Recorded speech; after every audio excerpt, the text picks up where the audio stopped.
What's going on, you guys? So check it right. With the year coming to an end soon, it's clear that 2024 has been a really good year for SA hip-hop. I mean, with so many artists dropping projects and receiving so much good receptions, others took a step back. And one particular artist who took a break this year is none other than Shane Eagle. Now, it's understandable as to why he might have taken a break from music this year. I mean, he did become a father, which I'm sure requires all your time and attention. But with him becoming a pops, he did manage to accumulate some brand deals as well, with him doing a campaign for YSL. So clearly the nigga was still working, but outside the boundaries when it comes to music.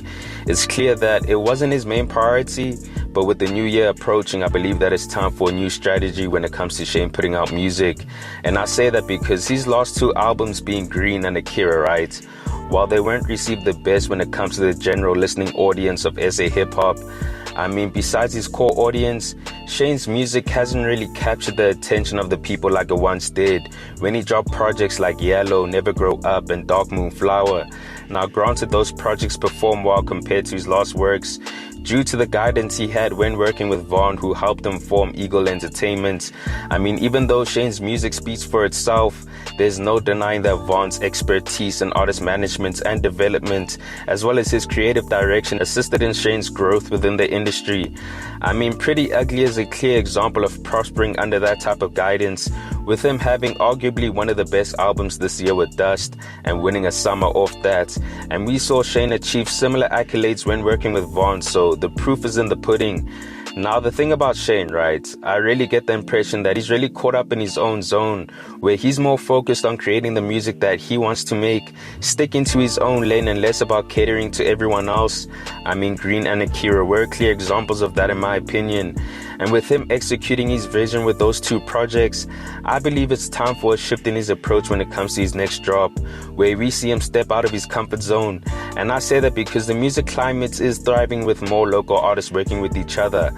I mean, when it comes to Shane's peers in the game, right, we've seen the likes of Nasty and Reese put the spotlight on some of these new upcoming niggas in the game, as well as just working with more local artists in general.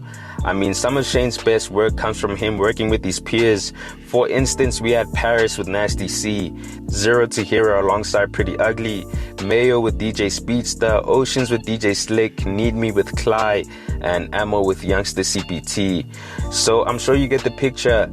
Having those conceptual albums is all good and well, right? With your core audience resonating with them, but sometimes working with others, especially from a local standpoint, has its own benefits. I mean, just from a competitive standpoint, niggas working alongside each other has one pushing the boundaries when it comes to their pen game. Like, this is hip-hop we're talking about, and some of the best music we've gotten comes from niggas pushing each other on records. Whereas if you constantly stuck in your own zone, how do you expect to constantly push yourself when you're always competing with yourself? I don't know, man. But I just feel as if that's how complacency develops, and we hate to see some of our favorite artists become comfortable and stagnant when we know they're very much capable of more.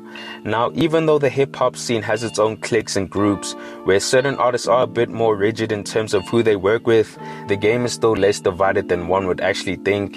Niggas are collaborating, man, and Shane needs to hop onto that bandwagon if he wants any sort of longevity in the game. I mean, nostalgia is all good and well, but it only keeps you in certain conversations for so long. And I know, none of us never really know how an artist feels or what mindset they have when maneuvering this landscape unless they express it. But what I do know is that Shane is a student of the game. He has that rapper's mentality of feeling like he's the best. And with him receiving a lot of criticism over the past 2 years, I'm sure he has a chip on his shoulder with him wanting to prove the doubters wrong. All I know is collaboration is key in most instances, and maybe it's time we see Shane touch base with the local scene a lot more, so we can witness a resurgence with his career. But this is just my opinion from an objective point of view. I'd be lying if I said I know anything about artist management or development, but this is a glaring observation that a lot of us have made, and it comes from a place of just wanting to see this nigga do well in all aspects of his career. But with that said, you guys let me know your thoughts on this. Do you agree with my standpoints in wanting Shane to collaborate more in hopes of bettering his career?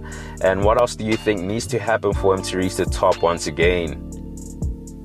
Comment down below. Anyways, guys, thanks for tuning in, and I hope you enjoyed. please make sure to hit that like button if you found the content dope, and hit the subscribe button if you haven't already. It's on to the next one. Peace.